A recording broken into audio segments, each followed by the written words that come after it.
YTN 라디오 김우성의 생생경제. 애청자 여러분 안녕하십니까. YTN 뉴스 FM 김우성 PD입니다.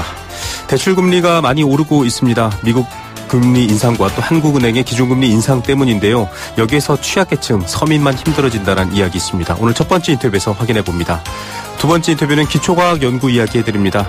한국도 노벨 과학상을 받을 수 있을까요? 여러모로 경제발전과 비슷한 면이 많은데요. 그 저력의 가능성 알아봅니다. 오늘 생생장바구니에서는 김영란법 개정 이후에 농축수산물 선물 관련된 정보들 전해드립니다. 2017년 12월 18일 월요일 김우성의 생생경제 지금 시작합니다.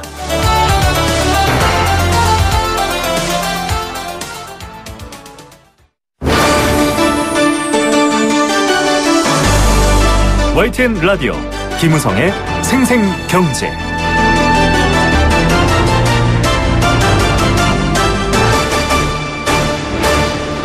네, 첫 번째 생생 인터뷰 보내드립니다. 우리나라와 미국 잇따라 정책 금리를 올렸습니다.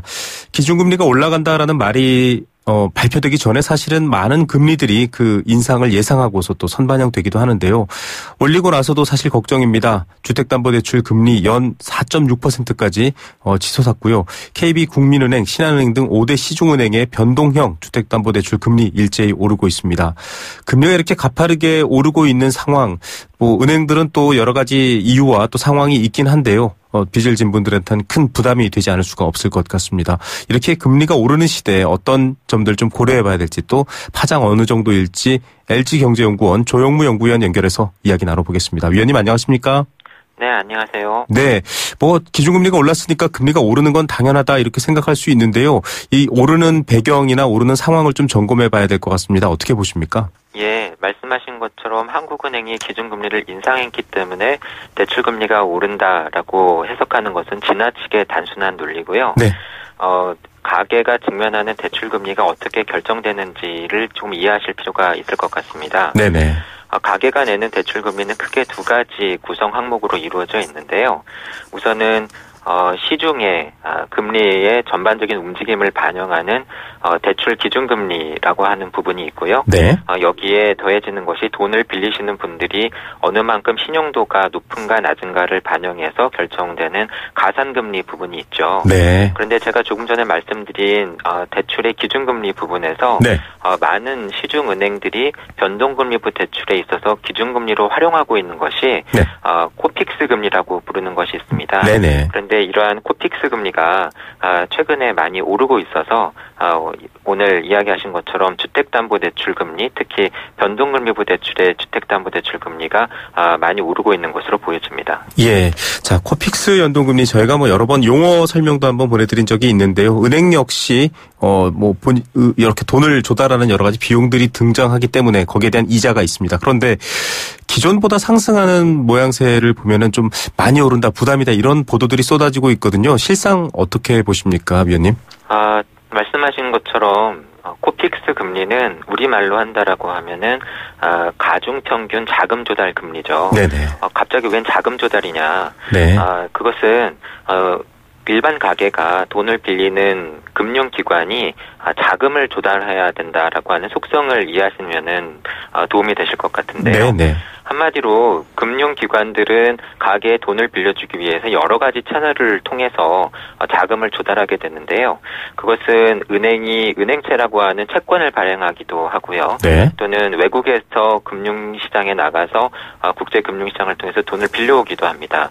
그리고 또 다른 중요한 채널이 돈을 맡기는 가게 입장에서는 예금이라고 부르는 것이 네네. 반대편에 서 있는 금융기관들 입장에서는 대출의 재원이 되는 중요한 자금 조달원이 되는 거죠. 네. 한마디로 이렇게 여러 가지 자금 조달원이 있는데 가령 미 연준이 금리를 인상해서 국제금융시장에서 국제금리가 올라간다라고 한다면 은행들이 외국에서 돈을 빌려올 때 더 비싸게 빌려와야 되겠죠. 그렇죠. 이렇게 되면은 역시 가중평균 자금 조달 금리인 코픽스 금리가 올라가는 요인이 되고요. 그리고 이번에 한국은행이 기준금리를 인상한 직후에 많은 은행들이 예적금 금리를 인상을 했습니다. 네. 그런데 이것이 어떻게 보면은 예금을 맡기고 있는 가게 입장에서는 상당히 반가운 소식이죠. 네. 하지만 앞서 말씀드린 것처럼 예적금이라고 하는 것이 은행 입장에서는 중요한 자금 조달원이다 보니까 은행에서 대출을 받으신 분들로서는 이렇게 코픽스 금리와 같은 은행의 자금 조달 금리가 올라가면서 본인이 내야 되는 이자 비용이 늘어나는 중요한 요인이 되고 있는 것으로 보여집니다. 예, 이렇게 이자 부담이 생길 수 있다라는 것들을 좀 그 내막을 좀 설명해 주셨습니다. 앞서도 미국 금리 인상도 얘기해 주셨는데요. 뭐 내년에도 미국 연준이 금리를 좀 3차례 정도 올릴 것이다 이런 전망 점도표에서 나왔다고 하는데 말씀해 주신 것 중에 사실은 미국 금리 인상이 이 주택담보대출 금리에는 더 부담이다 이런 얘기를 하는 언론사들도 있거든요. 그 내용은 어떻게 봐야 될까요? 지금 우리나라뿐만이 아니라 미국도 금리를 올리고 있는데요. 네네. 조금 속도의 차이가 있을 것 같습니다. 아마 미국은 앞으로 몇 년 동안에 걸쳐서 1년에 두세 차례 내지는 서너 차례씩 지속적으로 금리를 인상할 가능성이 높습니다. 네. 반면에 한국은행은 최근에 오랜만에 기준금리를 인상하기는 했지만 그렇죠. 제가 보기에는 추가적으로 많이 금리를 인상하기는 쉽지 않을 것으로 보이고요. 네. 다음번 금리 인상은 생각보다도 좀 오래 걸릴 가능성도 있습니다. 네네. 하지만 앞서 말씀드린 것처럼 단순히 한국은행의 기준금리 인상뿐만이 아니라 미 연준의 금리 인상 역시도 국제금리 상승을 통해서 은행들의 자금 조달 금리에 영향을 주고 코픽스 금리를 통해서 가계가 내야 되는 대출 이자 금리에 영향을 주는 것처럼 네. 설령 한국은행이 금리를 올리지 않는다고 하더라도 대외적인 여건, 특히 미국이 금리를 지속적으로 인상한다라고 하면은 가계가 직면하는 대출 금리 수준은 지속적으로 높아질 가능성이 있고요. 네네. 또 다른 중요한 측면은 금융기관들인데 최근에 대출 규제로 인해서 금융기관들은 대출의 양 자체를 늘리기가 상당히 어려워졌죠. 네. 그런데 역시 금융기관들은 돈을 벌어야 되는 영리기관이다 그렇죠. 보니까 양을 많이 늘리지 못할 때 이익을 많이 내는 방법은 비싸게 파는 거죠. 네. 여기서 금융기관들이 비싸게 판다라고 하는 것은 대출 금리를 높게 매기는 것이고요. 네네. 그것은 앞서 말씀드린 대출 금리의 두 가지 구성 항목 중에서 금융시장에서 자체적으로 결정되는 기준금리가 변하지 않는 상황에서 네. 금융기관들이 가상금리를 높게 책정한다라고 한다면 네. 역시 가계가 직면하는 대출 금리 수준이 높아질 수 있겠고요. 한마디로 지금 추진되고 있는 가계 대출 정책, 대출 규제의 방향성 자체가 바뀌지 않는다라고 한다면 네네. 여기에 대응한 금융기관들의 움직임으로 인해서 가계의 대출 금리는 조금씩이나마 지속적으로 계속 올라갈 것으로 보여집니다. 네, 저희도 이 예대 금리 차라고 하죠. 은행이 이 돈을 버는 구조, 작년에는 또 최대 실적을 냈다 이런 보도들도 나오고 있는데요. 올해까지도요.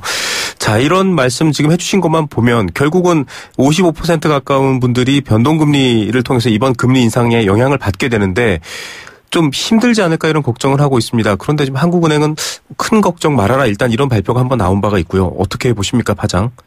저는 앞서 여러 번 우리나라의 가계 부채 문제라던가 네네. 가계가 내야 되는 대출이자 부분을 말씀을 드릴 때 대출 총량이 얼마인가 그리고 우리나라 가계가 빌린 대출이 얼마고 금리가 얼마 변하면 대출이자가 얼마 늘어난다 이런 식으로 분석하는 네네. 총량적인 분석은 상당히 정확하지 않다. 맞습니다. 그리고 네. 문제의 본질을 잘 보여주지 못할 수 있다라고 지속적으로 말씀을 드렸는데요. 네, 그랬죠. 마찬가지입니다. 사실은 가계가 가지고 있는 부채가 얼마고 이 상황에서 대출 금리가 1%포인트 올라가게 되면은 이자 부담이 몇 조 원 늘어난다. 이런 것은 네네. 사실은 상황을 정확히 보여주지 못해요. 네. 왜냐하면 대출을 많이 가지고 계신 분이 계시고 그렇지 않은 분이 계시고요. 똑같이 대출을 가지고 있는데 어떤 분은 고정금리 부대출을 가지고 계신다라고 한다면 이렇게 금리가 올라가더라도 사실 별 영향을 안 받으시겠죠. 네. 문제는 어떤 사람들이 이렇게 시중금리가 올라갈 때 즉각적으로 대출이자 부담이 늘어나는 변동금리부 대출을 많이 가지고 있는가. 그리고 최근에 네. 어떤 사람들이 이러한 성격의 변동금리부 대출을 많이 늘리고 있는가가 상당히 중요하기 때문이죠. 네. 그런 면에서 저희가 주목해야 되는 것은 최근 들어서 가계대출 증가세의 특징이 신용대출이 많이 늘어난다라고 하는 부분입니다. 네네. 근데 신용대출은 받아보신 분들은 아시겠지만 대표적인 예가 마이너스 통장 대출이죠. 네. 고정금리 대출이 거의 없습니다. 그렇죠. 대부분이 변동금리 대출이거든요. 네. 근데 어떤 분들이 지금 신용대출을 많이 받고 계신가? 한마디로 금리가 낮은 주택담보대출을 통해서 돈을 빌리시지 못하시는 분들이 신용대출을 받고 계신 거거든요. 네. 그럼 어떤 분들이 지금 주택담보대출을 많이 못 받고 있는가? 지난해부터 추진되고 있는 대체 방향의 전반적인 기조는 네네. 은행권을 중심으로 해서 주택담보대출부터 대출 규제를 강화하는 겁니다. 네. 그렇다 보니까 은행권 대출의 문턱을 넘지 못하시는 분들, 그리고 강화된 주택담보대출 규제를 역시 문턱을 넘지 못하시는 분들이 지금 신용대출을 많이 늘리고 계신 거거든요. 네네. 그럼 어떤 분들이 은행 대출의 문턱을 넘지 못할까를 생각을 해보면 네. 상대적으로 신용도가 취약하신 분들, 높지 못하신 분들, 은행 대출의 문턱을 넘지 못하시는 분들이 네. 어쩌면은 지금 여러 가지 목적에서 생계자금 마련 목적이건 자영업자들의 사업자금 마련 목적이건 부족한 주택 구입 자금 마련 목적이건 지금 대출을 많이 받고 계신 거예요. 네. 결국은 상대적으로 취약한 계층이 변동금리 대출을 많이 늘리고 있다라고 하는 것은 앞서 말씀드린 것처럼 시중금리가 상승하고 있는 상황에서 네. 우리나라 가계부채 리스크를 안심하기 어렵게 만드는 중요한 요인이라고 봅니다. 예, 정말 뭐 그간에 쭉 해오셨던 얘기에 또 더해서 그 세부적인 상황까지 얼마나 정확하게 파악해야 되는지에 대한 말씀을 강조해 주셨고요. 지금 뭐 위원님께서도 말씀해 주셨지만 여러 가지 그 취약계층에 대한 부분들 지적하신 것 때문에 또 지금 금융당국이 금리 산정 체계 점검하겠다라고 밝혔지만 이 은행들의 가상금리 좀 들여다보겠다 이런 이야기인데요. 사실 이 부분을 대책으로 내세우면 좀 효과적일까? 많은 분들이 의구심 가질 것 같은데 대책 어떻게 보십니까? 이러한 성격의 내용들이 최근에 발표된 몇 번의 가계부채 대책 안에서도 계속 들어가 있는 것을 봤는데요. 네네. 저는 그 효과는 상당히 제한적일 걸로 봅니다. 네. 왜냐하면 앞서 비유를 하면서 은행 같은 금융기관들이 많이 팔지 못하니까 비싸게 판다라고 말씀을 드렸잖아요. 한마디로 가상금리라고 하는 것은 네. 일반적인 제조업체들 입장에서 본다라고 한다면 마진율, 영업이익률이라고 볼 수가 있어요. 네. 우리가 우리 물건을 파는데 얼마에 팔겠다라고 하는 부분을 정부나 또는 외부 기관에서 컨트롤할 수 있을 것인가. 네. 거기에는 우리가 비용이 이렇게 많이 든다. 우리는 목표 수익률을 이렇게 높게 잡았다. 우리는 돈을 빌려줄 때 판단하는 가격 대출 리스크가 이렇게 높으니까 비싸게 받을 수밖에 없다라는 여러 가지 이유가 있을 수밖에 없는 거거든요. 네. 이러한 가격의 결정 체계에 감독 당국이나 정부가 개입해서 그 효과가 과연 크게 날 것인가. 그리고 어느 만큼 여기에 금융기관이 협조할 것인가는 상당히 미지수라고 봅니다. 네. 결국은 이것을 인위적으로 할 것이 아니라 어떤 금융기관들이 그것이 자발적이건 아니면은 외부적인 요인이건 네. 너무 비싸게 팔지 못하게 하려면 어떻게 해야 되는가? 사실은 네. 시장 메커니즘을 활용해야 되는 거거든요. 네네. 경쟁이 활성화되어 있으면 어떤 기업이 일방적으로 나서서 물건을 비싸게 팔기 어려워지는 그렇죠. 거죠. 결국은 우리 금융시장 안에서도 금리 산정 체계건 또는 대출의 방식에 있어서건 금융기관들 사이에 경쟁을 촉진시켜서 네네. 보다 더 낮은 금리로 대출을 빌려주려고 하는 금융기관들이 많아지고 그러한 금융기관들이 시장 점유율을 늘리는 이러한 시장 구조가 형성이 되어야만 네네. 이러한 식으로 대출 금리가 너무 높게 형성되는 것에 대한 우려가 줄어들 것이라고 생각이 됩니다. 예, 카카오뱅크의 매기 효과 또 간간히 나오는 담합 문제 정말 은행들에게 새로운 환경, 시장의 원칙 이런 것들이 절실하다는 생각 듭니다. 위원님 오늘 좋은 말씀 감사드립니다. 네, 감사합니다. 네, LG경제연구원 조영무 연구위원이었습니다. YTN 라디오 김우성의 생생경제. 청취자 여러분들의 의견도 기다립니다. 경제공감사전 오늘은 변동금리 이야기 앞서 많이 해드렸죠. 주로 취약계층 또 신용대출자들이 많은데요. 변동금리에 대한 여러분들의 생각 의견 보내주십시오. 샵 0945번 문자고요. 단문은 50원 장문은 100원에 정보 이용료 부과됩니다. 보내주신 분 중에 추첨 통해서 일산 원마운트에서 워터파크 스노우파크 이용권 선물로 보내드립니다. 네, 생생경제 일부 포스코와 함께했습니다. 캠페인 2개 듣고 이 시각 주요 경제 뉴스 전해드립니다.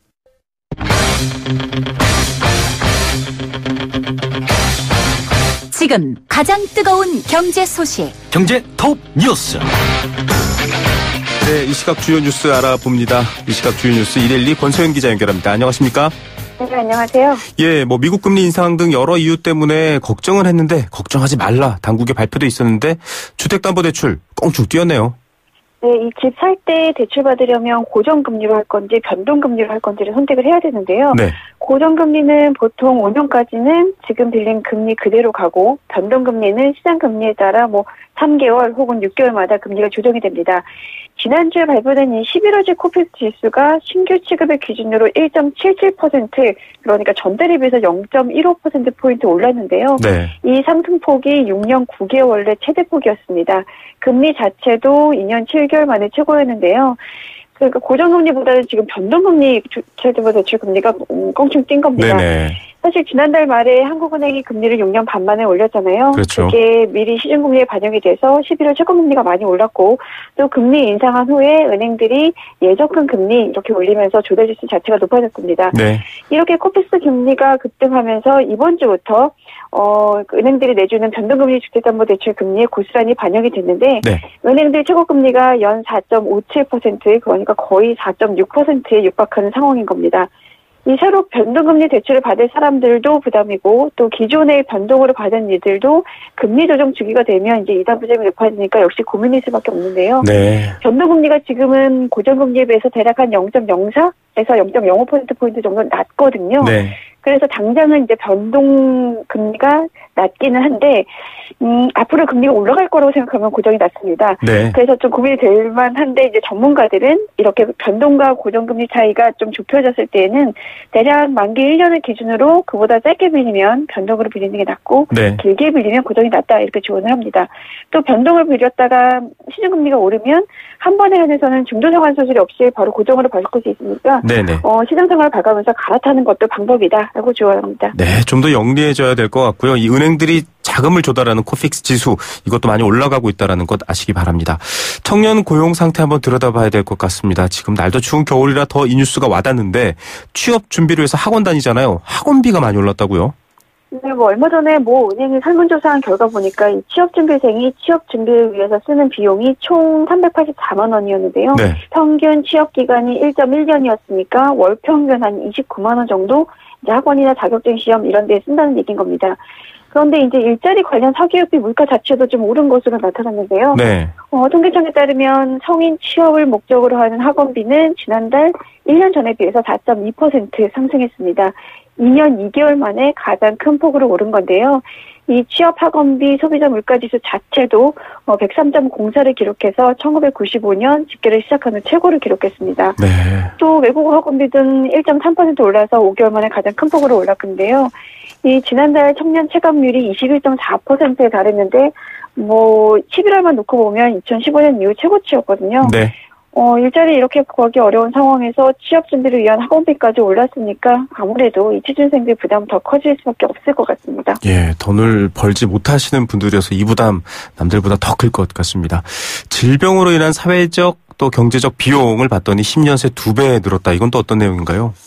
네, 병 걸리면 치료 비용뿐만 아니라 여러 가지 기회 비용이 많이 들죠. 네. 이 국민건강보험공단 산하의 건강보험정책연구원이라는 곳이 있는데 여기서 오늘 보고서를 하나 냈습니다. 이걸 보니까 우리나라 전체 질병의 사회경제적 비용은 2006년에 82조 4,630억 원이었는데 네. 이게 2015년에는 148조 2,500억 원 정도로 10년간 1.8배 증가했습니다. 연평균 증가를 보면 6.8%였는데요. 여기서 이 질병의 사회경제적 비용이라는 거는 질병에 따른 직접적인 의료비에다가 조기 사망에 따른 미래소득 손실액, 의료 이용에 따른 생산성 손실액, 여기다 간병비, 교통비 이런 것들 다 합친 건데요. 네. 의료비가 절반 이상으로 가장 많았고요. 미래소득 손실액이 22%, 그리고 생산성 손실액이 17%, 그 다음이 이제 간병비, 교통비 이런 순서였습니다. 전체 질병 비용에서 50대 가구가 차지하는 비율이 23%로 가장 많았고요. 네. 그 다음이 40대, 60대 이런 순서였거든요. 그러니까 질병 비용의 56% 정도가 40대 이상 장년층에서 발생한다는 얘기입니다. 그리고 질병별로 보면 이제 암 같은 한국인 10대 사망 원인의 사회경제적 비용이 전체 질병이 35%를 차지했는데요. 네네. 특히 이제 연평균 상승률로 보면 눈에 띄는 게 치매, 파킨슨병, 알츠하이머병 같은 이제 퇴행성 질환이 이 연평균 손실 증가율이 2자릿수 이상으로 현저하게 높았습니다. 네. 아무래도 이제 점차 고령화 사회에 진입하면서 생기는 현상이 수밖에 없는데 노인성 질환 대비하기 위한 뭐 예방책 이런 것도 좀 필요하다 이런 얘기가 나옵니다. 예, 정말 고령화 사회에 이미 들어섰는데 정말 걱정입니다. 자, 뭐 비트코인 논란은 계속 연일 뉴스에 나오고 있습니다. 뭐 그 자체의 특수한 성격보다는 투자자들의 입장에서 바라보는 이코노미스트들의 분석이 궁금해지는데 상당수가 버블이라고 진단했네요. 네, 오늘도 보니까 비트코인 한 2천만 원 넘어서 2,100만 원 정도에 거래되고 네네. 있는데요. 요새 또 연말 모임 가면 또 빠지냐는 얘기가 가슴아프더라고요. 근데 이제 미국 경제지인 월스트리트저널이 한 53명의 유명 이코노미스트를 대상으로 설문조사를 실시를 했더니 비트코인이 버블이다라고 답한 이들이 51명, 네. 그러니까 96%에 달했다고 합니다. 네. 2명만 아니라고 한 건데요. 지금 버블이라고 보는 쪽에서는 이제 신고점 찍었다는 소식에 또다시 투자들이 몰려서 또 이제 사상 최고치를 경신하는 이런 형태 자체가 버블일 수밖에 없다라고 주장하기도 했고, 네. 또 일부는 가상화폐가 17세기 이 네덜란드 튤립 특유에 지나지 않다라는 분석도 했습니다. 네. 비트코인이 버블이 아니라고 답한 이는 한 명이고, 한 명은 이제 오를지 내릴지는 모르는 거 아니냐 약간 이런 식으로 답했는데요. 네. 버블이 아니라고 답한 이 이코노미스트는 블록체인이라는 기술 자체에 주목을 했습니다. 네네. 블록체인이 아무래도 이제 4차 산업혁명 시대에 미래의 기술일 수밖에 없고, 이 기술에 기반해서 가상화폐가 발행된 것이기 때문에 뭐 그래도 좀 전망이 밝다라는 건데요.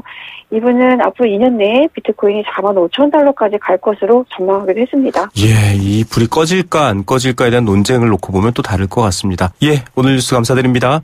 네, 고맙습니다. 네, 이데일리 권소현 기자였습니다.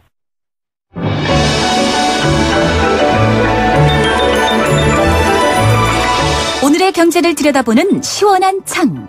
YTN 라디오 김호성의 생생경제 생생 인터뷰. 네, 두 번째 생생 인터뷰입니다. 자, 이 노벨상 수상할 때마다 전 세계 언론이 보도를 하죠. 우리도 관심을 갖고 있습니다만 안타깝게도 좀 부러워하는 그런 상황이 많습니다.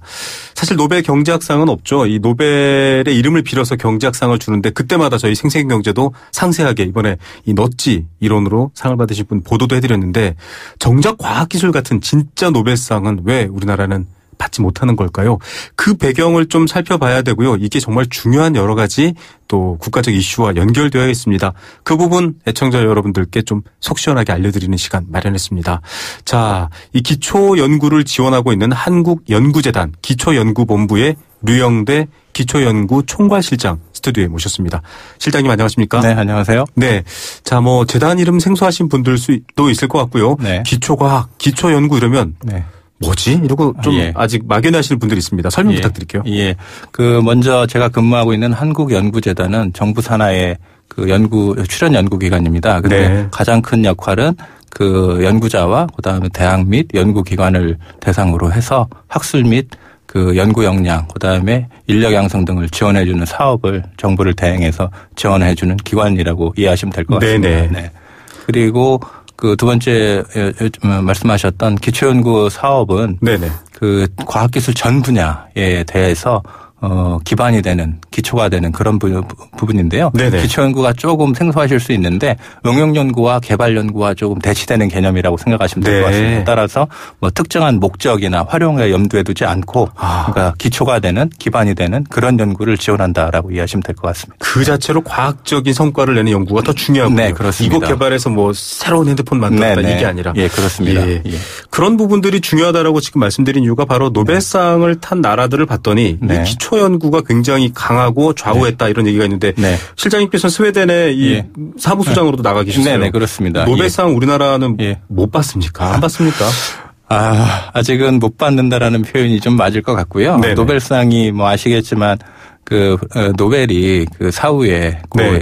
자기 본인이 뭐 벌어왔던 그런 돈을 가지고 이렇게 세계 인류에 기여하고자 그렇게 만들었는데요. 네네. 1901년서부터 사실은 이야, 수상을 100년이 시작을 했습니다. 넘었죠. 100년의 역사, 거의 한 120년에 된 역사인데요. 네네. 사실은 노벨 과학상은 어쨌든 국가의 기반, 그다음에 특히 기초 연구에 대한 기반이 네네. 단단히 있어야 된다라고 생각을 하고요. 아직까지 저희가 뭐 사실은 기초 연구를 본격적으로 지원한 거는 1989년 기초과학 원년의 해로 선포를 하고 그때서부터 좀 했었기 없었기 때문에 네네. 아직 한 28년 정도 본격적으로 지원한 게 그렇게밖에 되지는 않았어요. 아직은 좀 더 좀 시간이 필요할 것 같고요. 다만 긍정적인 것은 최근에 그 뭐 상위 1%라든지 그런 식의 아주 우수한 연구 성과를 거두신 분들이 꽤 생겨가지고요. 네. 좀 지켜보면 좋은 소식이 있지 않을까 그런 희망을 좀 가져봅니다. 네. 수학이라던가 아주 네. 순수한 물리학 같은 것들 보면 무슨 다른 별 얘기 같은데 사실 그런 것들이 이 우리 네. 사회의 발전, 잠재력. 네.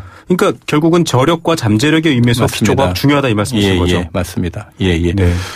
특히 뭐 이렇게 뭐 요새 저희가 흔히 하고 있는 뭐 웹이라든지 인터넷도 사실은 그 국방 분야의 기초 연구를 지원하는 과정에서 그렇죠. 생긴 그런 산물입니다. 그리고 뭐 저희가 지금 뭐 가장 경제적인 효과를 받고 있는 반도체란 것도 네네. 사실은 물리 분야의 기초 연구의 밑바닥이 돼서 네. 이렇게 현재 반도체 호황에 수많은 경제적 효과를 얻은 겁니다. 네. 그렇지만 이제 아까도 말씀드렸지만 기초 연구를 특정한 목적을 생각을 네. 하고 한다라고 보면 맞아요. 그거는 기초 연구의 본질 자체가 아닌 네. 것이죠. 예. 굉장히 오랜 시간을 기다려야 되고요. 네. 말씀하셨던 것처럼 당장의 성과가 아니라 아주 긴 시간 네. 저력을 키워야 되는 연구인데 네. 우리 사회 분위기가 좀 그렇지 않아가지고 네. 네, 그렇습니다. 안타깝습니다. 예. 자, 뭐 2018년도에 우리나라 기초연구 사업 어떤가요, 네. 실장님? 예, 2018년도는 한 가지 조금 특히 과학기술 분야, 기초연구 분야에서 아주 큰 획을 그을 수 있는 해라고 또 말씀드릴 수가 있는데요. 네네. 무슨 말씀이냐면 사실은 그 2016년 말부터 시작해가지고 네. 과학자들이 뭐 400여 명 이상의 과학자들께서 국회 청원을 거쳐서 네. 그 자유공모형 기초연구 사업을 조금 많이 좀 확대를 해달라. 자유공모형 기초연구 사업. 그러니까 자기가 네. 하고 싶은 거 연구한다. 네, 그렇습니다. 뭐 대단하네요. 그러니까 국가에서 지정하는 분야의 연구를 하는 네. 그런 것이 아니라요. 본인이 원하는 연구, 본인이 하고 싶은 도전하고 네. 싶은 그런 주제를 스스로 발굴을 해서 그거를 지원해주는 그게 네. 자유공모형이라고 볼 수 있는데요. 네네. 그런 분야의 연구 지원을 조금 강화해달라는 차원에서 그 청원을 했었었고요. 네. 그 청원이 2017년 1월에 국회에서 통과를 해서 잘 됐네요. 예, 그거를 받아서 새 정부에서는 2017년도 기초연구 사업의 예산을 2017년 예산 대비 2022년까지 네. 2배로 확대를 하겠다라는 그런 목표를 세웠고요. 국정 목표를 세웠고요. 그 첫 해가 2018년도입니다. 그래서 뭐 전년도보다는 한 12% 정도 증액된 규모로 해서 네. 예산이 일단 증액이 됐습니다. 다만 당초에 목표로 삼았던 금액보다는 국회 네. 예산 심의 과정에서 좀 삭감이 돼서 이번 예산안 정할 때 좀 깎였군요. 네. 그래서 네. 조금 연구자나 저희 같은 기관 입장에서는 좀 아쉬운 부분이 없지 않지만요. 어쨌든 향후 4년간 충분히 그 당초 수립했던 네. 그 계획을 좀 착실히 이행한다라고 하면 2022년까지 아주 큰 폭의 예산 지원이 예산 증액이 될 것으로 기대합니다. 네, 진짜 대한민국의 경제력, 국력을 키울 수 있는 기초연구. 이 그림은 잘 그렸습니다. 계획도 좋은데 네. 올해 예산 깎인 건 좀 아쉽네요. 예. 국회의원분들 중에 뭐 예. 순수 물리학자나 이런 분들 네. 좀 있으셔야 될 것 같다는 생각도 들어요. 네. 자, 이런 얘기가 국회에도 좀 전달됐으면 좋겠습니다. YTN 라디오 뭐 국회의원들 많이 들으시니까요. 들으셨을 것 같고요. 자, 아무래도 앞서 뭐 자율 주제, 자율 공모 연구 이런 얘기도 해주셨지만은 네. 연구자분들은 사실은 뭐 글 쓰시는 분들이 아니니까요. 맞습니다. 평가라든지 상호 이런 것들이 중요할 것 같은데. 예. 그 2018년도 기초연구 사업에서 가장 큰 변화라고 말씀드릴 수 있는 게 바로 네. 이게 평가 분야인데요. 네. 아까 그 기초연구의 특성상 사실은 성공과 실패라는 그 이분법적인 그거를 적용해서 하기가 사실은 곤란함에도 불구하고 과거 지금 현재까지는 그 최종 평가를 통해 가지고 네. 성공과 실패를 조금 판정하는 네. 그런 식의 그 평가를 했었습니다. 이제 네. 그러다 보니까 연구자 입장에서는 아무래도 평가에 신경을 쓸 수밖에 없기 그렇죠. 때문에 모험적이고 도전적이고 실패 위험이 높은 그런 과제보다는 조금 작은 성공이라도 할 수 있는 네. 뭐라도 성과를 낼 수 있는 그런 식의 과제를 많이 하시는 경향이 있습니다. 그래서 요거를 2018년 새해부터는요. 기초연구 평가에서 성공과 실패라는 개념 자체를 네. 없애고요. 그렇게 해서 과정 대신에 과정 중심으로 그렇게 하는 걸로 아주 파라다임 시프트라고 말씀드릴 수 있는 수준에서 그런 수준으로까지 가지 평가 방법을 좀 개선할 계획을 가지고 있습니다. 예, 페이스북도 그렇고요. 네. 뭐 MS도 그렇고 마이크로소프트도 그렇고 네. 사실은 창고에서 시작된 스타트업인데 맞습니다. 실패를 두려워하지 않았거든요. 맞습니다. 한국 경제 예. 스타트업들은 실패가 두려워서 맞습니다. 예. 성공하지 못하고 아주 예. 활성화되지 못하는데 정말 예. 기초연구과학 분야가 앞서가는 예. 것 같습니다. 예. 자, 그런데 뭐 여러 가지 네. 얘기가 있는데 좀 행정적인 부담, 앞서도 네. 얘기했지만은 네. 또 뭐 젊은 연구자들은 또 그런 어떤 뭐랄까 일종의 간섭으로 여기기도 네네. 하고 까다로움들 네네. 있잖아요. 맞습니다. 예. 그런 것들도 좀 개선됐나요? 예, 물론 있고요. 아마 연구자 입장에서 설문을 하다 보면 그 본인의 그 시간 중에 네. 상당 부분을 연구 계획서 신청에 많이 맞아요. 신경을 쓸 수밖에 없습니다. 네. 왜냐하면 이게 이런 기회가 자주 있지가 않기 때문에 네네. 사실 연구자 입장에서는 엄청나게 신경을 쓸 수밖에 없거든요. 네. 그래서 사실은 연구 계획서가 상당히 좀 복잡하고 어렵고 이런 식의 좀 사실 불만이 있었습니다. 네네. 그래서 올해 2017년부터는 사실은 개인 과제를 대상으로 해서 네. 연구 계획서의 그 양식 분량을 대폭적으로 간소화를 시켰고요. 내년서부터는 집단 연구 과제의 네. 계획 사업에서도 그거를 활용을 했고요. 예를 들면 선도연구센터라는 사업이 있는데 현재는 한 70페이지의 연구 계획서 최소한 네. 분량을 요구를 했는데 내년에는 그 절반 수준인 35페이지로 절반 이하로 줄였습니다. 그래서 아마 네. 연구자 입장에서는 엄청나게 좀 부담이 좀 완화돼서 조금 더 편하게 본인이 쓰고 싶은 내용을 간략하게 쓸 수 있는 그런 식의 좀 연구자 입장에서 좀 친화적인 그런 제도 변화가 될 거라고 저희 생각하고 있습니다. 예. 기초과학 연구하시는 분들이 연구를 잘해야지 신청서를 잘 쓰면 안 되지 않습니까? 그런데 네. 아시다시피 이게 경쟁 베이스로 하기 때문에요. 네네. 신청서를 가지고 저희가 피어 리뷰라고 해서 동료 평가를 통해서 그 분야에 네. 있는 연구자들한테 평가를 맡깁니다. 그래서 네. 연구 계획서에 그 작은 그 분량이지만 그 분량 안에 얼마나 본인이 하고 싶은 내용을 잘 녹였느냐. 이것도 네. 사실은 어떻게 보면은 중요한 요소가 될 거라고 생각합니다. 소통의 부분은 필요하긴 예. 한데요. 좀 그 네. 부담도 줄여주겠다. 예. 뭐 좀 한 단계 더 진보하는 것 같다라는 네. 느낌이 들고요. 예. 안타까운 거는 이 사회과학 쪽에서도 마찬가지지만 네. 젊은 학자들이 네. 아주 젊었을 때부터 맞습니다. 첫 번째 연구로 시작해서 뭐 맞습니다. 미셸 푸코 같은 예, 예. 사회학자도 그렇지만 예, 예. 또 기초과학도 예. 마찬가지죠. 맞습니다. 예. 근데 사실 우리나라에서는요. 예. 박사하면서 또 교수님 도와주면서 네. 또 뭐 하다가 교수 예. 되면 또 막내 예. 교수 역할 예. 사실은 해외로 나가버리세요. 맞습니다. 이거 어떻게 해야 됩니까? 예, 아주 좋은 지적이시고요. 사실은 그 과학 분야에서 신진 연구자, 젊은 연구자를 어떻게 지원하느냐가 사실 네. 매우 중요한 그 이슈 중에 하나입니다. 예를 들어서 아까 노벨상 얘기가 나왔는데요. 네네. 노벨상을 저희가 최근에 한국연구재단에서 분석한 자료가 있는데요. 네. 그 자료에 의하면 보통 전형적인 노벨상 수상 시나리오가요. 네. 20대 이전에 20대에 박사학위를 받고 네. 독자적인 연구를 30대 이전에 시작을 해서 네. 40대에 노벨상에 수상을 할 수 있는 연구 결과를 내고 그게 한 10년 정도 돼서 50대 중반까지 그 성과가 해당 연구계의 파급 효과를 보고 그다음에 관련되는 상을 수상한 분들이 네. 60대 말 이후에 평균적으로 한 68세에 수상했더라고요. 네. 그렇게 수상하는 그런 저희가 궤적을 볼 수 있는 거를 발견을 했는데요. 여기에서도 가장 중요한 거는 20대 이전에 20대 박사를 취득을 하고 네네. 30대에 독자적인 연구를 수행할 수 있어야 됩니다. 맞습니다. 그러려고 보면 과학 기초연구에서도 30대 저희가 흔히 신진 연구자를 39세 이하로 네네. 좀 잡고 있는데요. 그 분들에 관련되는 네. 그 지원을 조금 강화하려고 하고요. 네. 그런 차원에서 저희가 생애 첫 연구라고 해서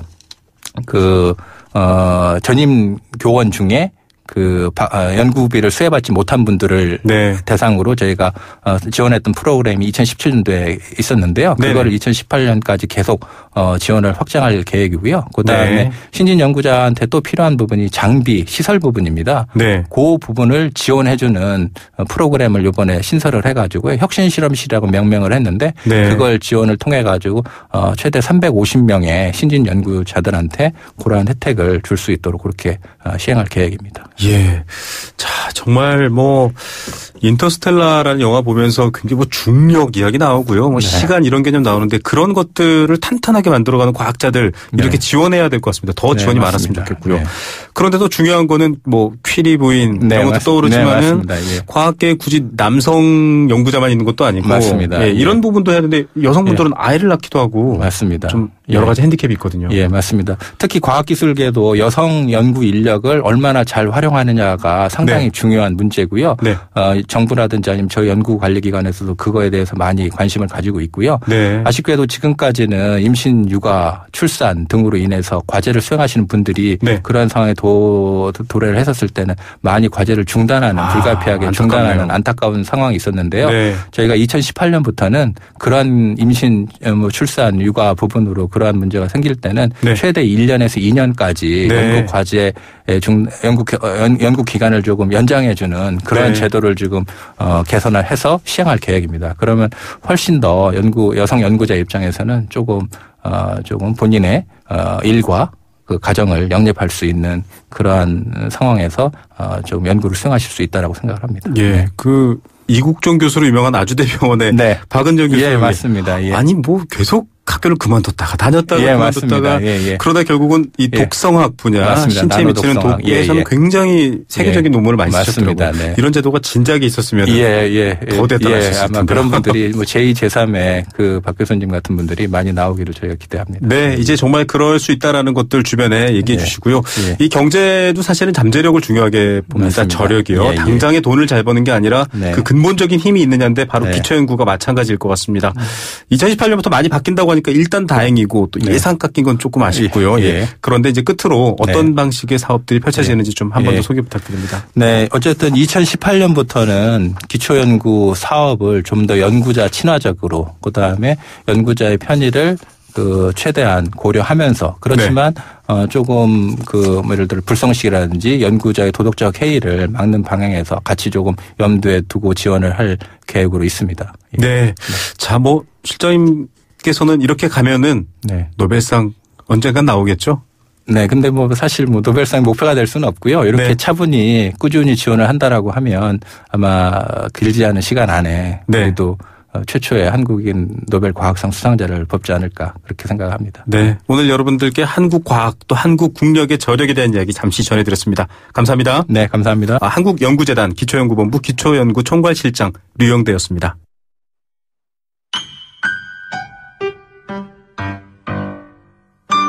행복한 살림살이 생생 장바구니. 네, 월요일 한 주 힘난다 얘기하니까 이 코너 들으시는 분들 도대체 무슨 힘이 난다고 하는 거냐라고 할 텐데요.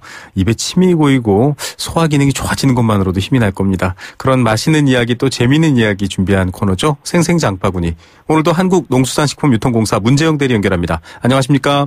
네, 안녕하세요. 네, 자, 제 주변에 날씨가 추웠다 또 따뜻해졌다 이러니까 지금 감기 환자, 특히 인플루엔자 환자 급증하고 있습니다. 이런 분들이 좀 먹으면 좋을 게 있을까요? 이번 주 제철 농수산물로 제가 꼽은 이 참다래가 감기 예방할 때 참 좋을 것 같아요. 참다래요? 네. 네. 참다래는 우리나라에서 나면 참다래, 그리고 수입산은 키위라고 불러서 지금 겨울에 왜 키위가 나나 이렇게 하실 수도 있을 것 같아요. 네, 키위였군요. 저도 참다래가 뭔가 한참 생각했습니다. 네, 웬 겨울에 키위인가요? 여름에는 키위가 많이 보이지만 지금 네. 국산 참다래는 지금이 제철이거든요. 네. 차이가 있다면 우리나라 참다래는 키위에 비해서 조금 더 단단하고 신맛이 강한 편입니다. 네. 효능은 아스코르빈산이라는 성분이 풍부하다는 건데요. 네네. 면역 기능을 튼튼하게 해주고 덩달아 항산화 효과도 가지고 있고요. 이게 또 신맛이다 보니까 비타민 C가 많이 들어있어요.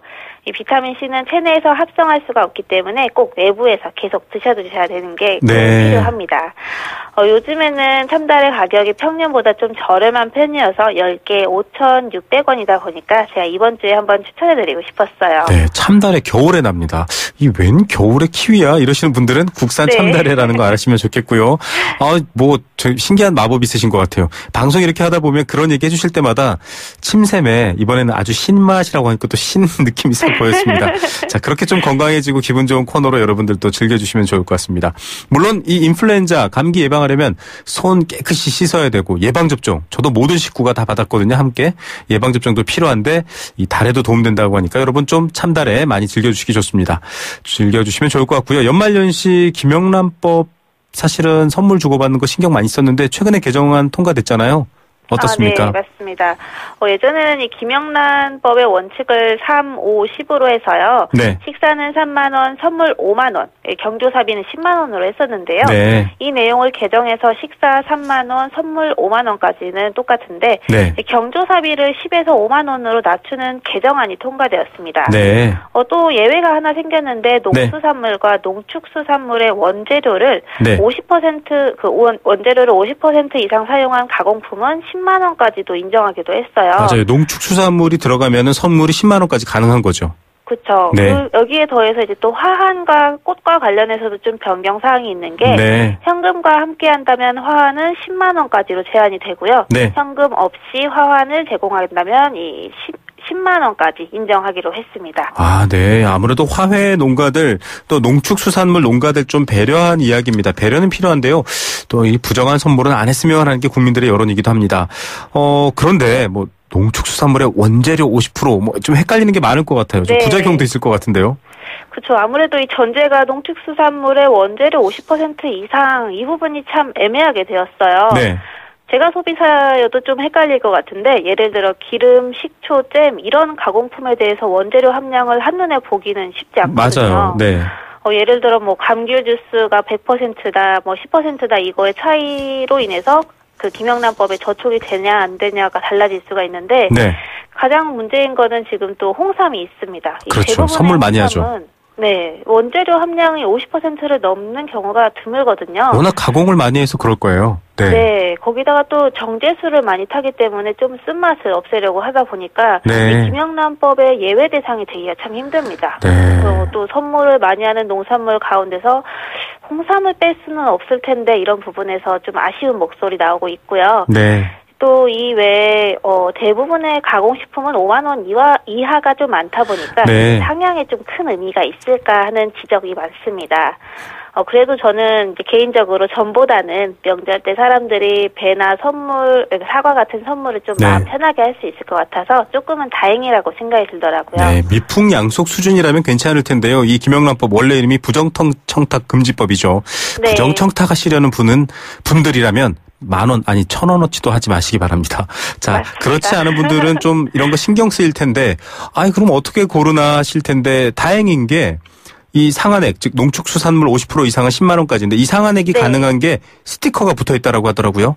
예, 맞아요. 이번 개정안이 가결되면서 정부가 착한 선물이라고 쓰여진 스티커를 사용하기로 했어요. 네.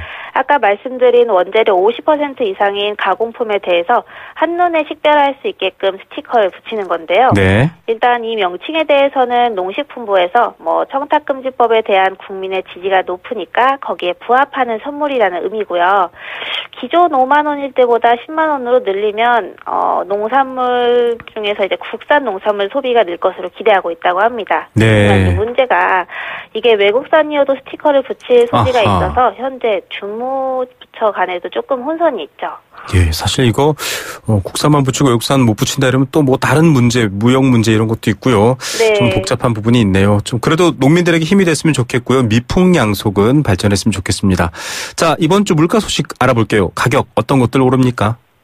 요즘처럼 채소 가격 제가 많이 안정되어 있다고 말씀드리고 있는데 네. 이런 시기에 가격이 오르는 품목이 있다면 딱 두 가지 이유일 것 같아요. 네. 탕에 들어가는 식재료이거나 네. 아니면 막바지 김장철 재료이거나일 텐데요. 날씨에 딱이군요. 네, 맞습니다. 지난주에는 미나리가 딱 그런 품목이었는데 이번 주는 이어서 애호박과 쪽파 가격이 오르고 있어요. 네네. 애호박은 연말이라 각종 모임도 많기도 하고 또 식당에서 탕을 찾는 분들이 많기 때문에 요즘 오름세 보이고 있고요. 네. 지금 한 개에 1,300원 정도입니다. 아. 그리고 쪽파는 남부지방에서 이 김장철 수요가 아직 끝나지 않다 보니까 이번 주 가격이 지난주나 2주 전보다 한 20% 가까이 상승해서요. 네. 1kg에 지금 한 5,000원 정도의 거래가 되고 있고요. 자, 가격이 오르고 있으니까 조금 안타까운데 그렇다면 가격을 내리는 품목들도 알려주셔야 할 것 같습니다. 이번 주 좀 시원시원하게 가격 내려갈 걸 제가 좀 찾아보니까 네. 딸기도 그렇고 방울토마토도 하락세가 계속 이어지고 있더라고요. 네. 이번 달 출하량도 적당히 많고 감귤이나 이 딸기를 좀 찾으시다 보니까 가격이 상대적으로 방울토마토는 더 많이 내려갔어요. 네네. 딱 한 달 전보다 20%나 저렴해져서 지금 가격 1kg에 4,700원이고요. 또 이번 주에는 풋고추도 가격이 좀 저렴해졌습니다. 네. 올해 고추 가운데 청양고추가 가격 하락해가지고 맞아요. 농가에서 밭을 갈아엎는 일이 있었다고 제가 말씀드렸는데요. 네네. 그래서 청양고추에서 일반 풋고추로 품종 전환한 농가가 늘다 보니까 이제는 풋고추 가격이 대신 하락하고 있습니다. 그래서 100g에 750원이면 구입하실 수 있겠고요. 예.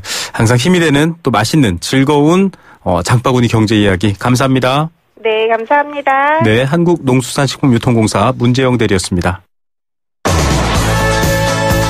네, 함께해 주신 애청자 여러분들 감사드립니다. 내일 오후 3시 10분에 다시 오겠습니다. 김우성의 생생경제였습니다.